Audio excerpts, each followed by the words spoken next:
for this season. It feels like it's become a contest between who has the mettle and the resolve to see this out the way that they foresee it being played out. And eventually, usually in the league, this happens and you get paid and everything moves on. This just feels a little bit different to me, guys. It does feel very stuck, right? Like something has to change. What would have to change to move this situation forward? Well, I think Dallas would really have to feel like he's going to miss a lot of games. And just again, for the audience, he's going to have to be there for at least 6 games to get credit towards free agency. But if we go back to Jalen Ramsey in Jacksonville, where he basically held in, manufactured an injury, forced a trade to the Rams, and the rest is history. So to me, if we were running the Cowboys, guys, he's a great young player. We would never consider trading him unless we really felt like he was going to miss most of the season and withhold his services.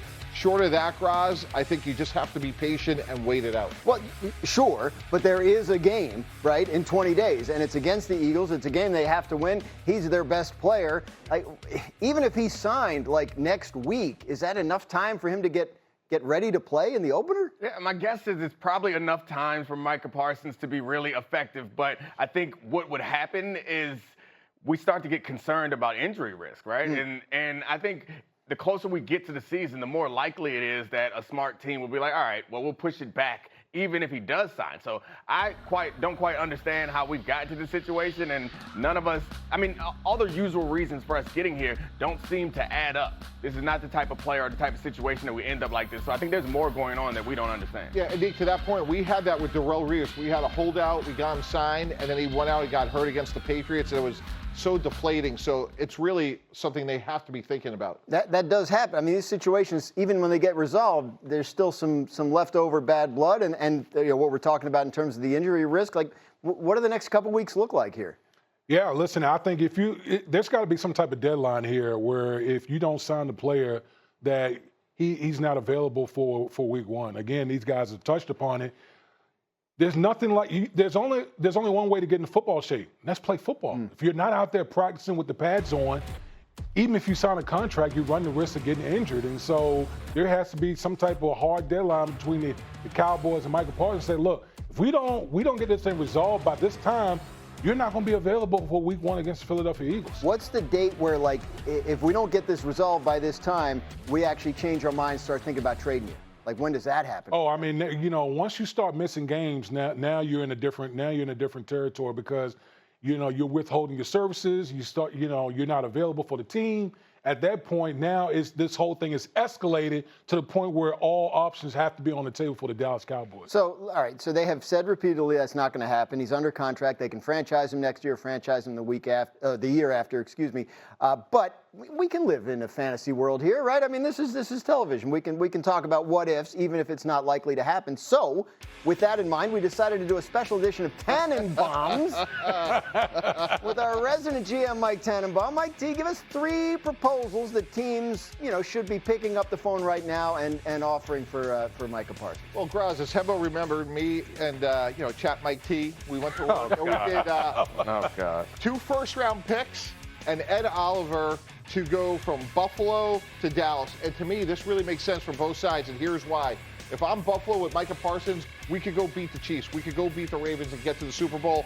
I hate losing Micah Parsons, but if I'm Dallas, now I get a defensive tackle. I can't stop the run for the last 3 years. And with 2 first-round picks, I can now, rebuild. Grade the trade. I mean, if I'm Buffalo, I'm overjoyed. If I'm Dallas, I feel comfortable that we got something of value. I think Dallas, though, the thing about Micah Parsons is he's going to the Hall of Fame, guys. That's the type of player he is if nothing goes wrong. Trading a guy like that away, and Ed Oliver's very good, but he's not at that level. And you're hoping, beyond hope, that one of those draft picks turn out to be somewhere close to Micah Parsons. Yeah, well, you forget, though, we moved from reality into a fantasy world. So we're now operating in a world where this is possible. If I am Josh Allen, I'm calling to try to make this trade happen immediately. That's exactly what we're looking for. How about another one? What do you got? What's your second? All right, the Detroit Lions, who desperately need another pass rusher. Ooh. They trade a first-round pick, 2 2s, and Brian Branch, a great young safety. And if I'm the Detroit Lions with Micah Parsons and Aiden Hutchinson, we're going to the Super Bowl. Again, if I'm Dallas, I'm trying to rebuild. I'm getting a great young player in Brian Branch. 7 interceptions and a few draft choices. Not ideal if I'm Dallas, but it's a way to cut your losses. What do you think, D. Wood? Who says no? That's a lot. That's a lot. I know Detroit really loves Brian Branch. A first round and 2 twos. Who says no? That's a heavy price I right say there. no. That's a heavy price right there. Detroit's trying to get Aiden Hutchinson signed at the same position. They're going to pay both those guys? Sure. Aiden and Micah. Yeah. With that offense, let's go. I like him. Like when the GM retires, like he's paying everybody. Everybody. Yeah, why not? What salary cap? All right, well, you got one more for us? Yeah, the Tampa Bay Buccaneers, guys. Here we go. We're going to give up a first-round pick. Bucky Irving, a great young running back, and Vita Vea. You want to stop the run? And let's give Micah Parsons to the 4-time NFC South champion Tampa Bay Buccaneers. Who says no to this? If I'm the Cowboys, I get a great running back, which I really need. I got maybe the best run stopper in the NFL and a first-round pick. Neek? Yeah, I mean, again, this is exciting. It's more exciting for the teams receiving Micah Parsons, which drives home the fact, Cowboys, you got to sign him. Because as good as these packages are that you're sending to the Cowboys, I'm still like, but Micah Parsons, Right. but he changes games almost every time he's on the field. He creates turnovers, sack fumbles. Like he causes the protection to have to slide his direction. Like that to me is as valuable as it gets in the NFL. I think that's where we've landed, right? Let's come back now from our fantasy world and where the Cowboys insist they won't trade Micah Parsons, and we all sort of agree that they're right not to. Who knows how and when this situation will resolve itself, but you can be sure we'll continue to follow it here on Get Up. The Little League Baseball World Series rolls on in Williamsport today with 4 games. Starts with Canada versus Venezuela. Then Nevada takes on Washington. Aruba faces Panama. And finally, the boys from Fairfield, Connecticut take on Hawaii. All 4 games are on ESPN and ESPN+. Coming up, it is a critical weekend for Caleb. I'll tell you why Chicago might need him to bear down and start delivering right now in a preseason game that doesn't count. It counts. It is great to be back. Jeff is laughing and Swagoo is crying. I've often been accused, unfairly I think, of being a wet blanket. Man, get your ass ready to play. Football season is back if the smell of pancakes are fresh in the studio. Jerry Jones is high. Is that your bar mitzvah photo? Jeff looked like he about to run the hell out of a bank. Who had a better weekend this weekend than Mel Kiper Jr.? He's having an orange crush or two. Fink, you've never looked better. Yeah, it's an improvement on Fink. Here comes the gunslinger. Now we know the football season is here because Sal Palantonio is live on Get Up. That is the name of the whole damn game. Unicorns don't exist, but Superman does. Ooh. What do you think, Swagoo?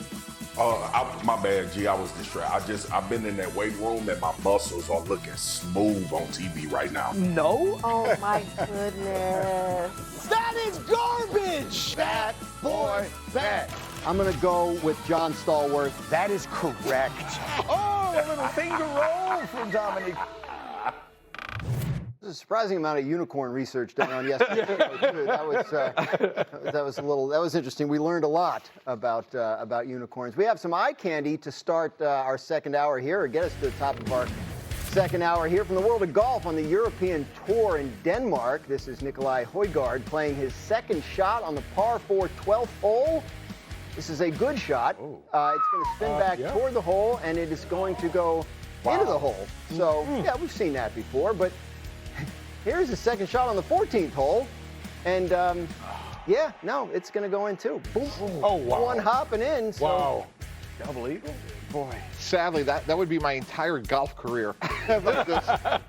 2 eagles in 20 years. I mean, it's like the Caddyshack scene where he's playing in the rain, and it's like the greatest round of his life. Like everything he hits went in the hole. It's ridiculous. I've never seen Caddyshack. Where did he shoot? Really? I know it's like got a groundhog in it. I know that. It does. Right? A gopher. Oh, it's a one of gopher. Yeah. So never seen Caddyshack. We're gonna have to remedy that. But anyway, Højgaard. Outstanding. I'm pretty sure they didn't give me a pronunciation. Højgaard is correct. You nailed it. Correct? No, Yeah, you Højgaard. killed that. Let's go with it. Yeah. Yeah, my Danish needs a little brushing up. But we are back for another hour of Get Up on this Football Friday, coming to you from our Hudson Street studios. We are 20 days and counting until the NFL kicks off with the Cowboys and the Eagles. So let's look ahead to this weekend's slate of preseason games with a Friday forecast. D. Wood, what are you forecasting for Jackson Dart against the Jets? Operation and tempo, man. Like, build upon what you did in Buffalo last week. We saw a little bit of everything. We saw the athletic ability. We saw him standing in the pocket, getting hit and delivering on a touchdown strike. You just want to see the young man keep building on the momentum that he had in that Week 1 performance against the Buffalo Bills. Mike Teague and Jackson Dart win the Week 1 starting job. Absolutely. He's the best quarterback in the building. It's not even close. He's the best athlete. He has a great arm. He played well. I hope he takes the next step. It's not really close when you watch them play, not by reputation, but what they're doing on the field. All right, Mike T., what are you forecasting for Cam Ward against the Falcons this weekend? Graz, 2 or 3 explosive plays. This is the first pick overall. He has a rocket for an arm. I thought last week was a good foundation. Now push the ball down the field. You got Calvin Ridley and some other weapons. I think Cam Ward's going to be really set up for a great year. He may make a play or two with his legs as well, but let's see the ball down the field, 30, 40 air yards. What do you think, Nick? Yeah, I'm really high on Cam Ward. I'm excited about what he can bring to this team, and I see this as any of the quarterbacks that are coming out this year. Obviously, they're not as many as last year, but he's the one who I think has a chance to make the kind of C.J. Stroud or Jaden Daniels type impact on the organization. All right, speaking of quarterbacks who came out last year, what are you forecasting for Caleb Williams against Buffalo? On time. It's kind of a little bit of the opposite. It's not the big plays that you know that Caleb is capable of. It's being on time and being accurate. I suspect they're going to do a lot of play action with some boot to get him out of the pocket because that forces you to make a decision and get rid of the ball on time. But I do expect for him to be under control and under center and demonstrate that he can do all like simple level 1 quarterback things well, because we know he has the capability to do the level 4, 5, and 6 stuff. He's shown us that ability. Yeah, that was fun watching him in last year's preseason when he did that crazy stuff. Yeah. But they don't want that. I mean, they want it, but they want it to happen organically out of their structure. What are you looking for from Caleb? Yeah, no, I think, Nick pointed out some good things. I think, number one, you want to build his confidence early, get some easy completions. I think you had mentioned like rolling out, like play to his strength. Don't have everything within the pocket.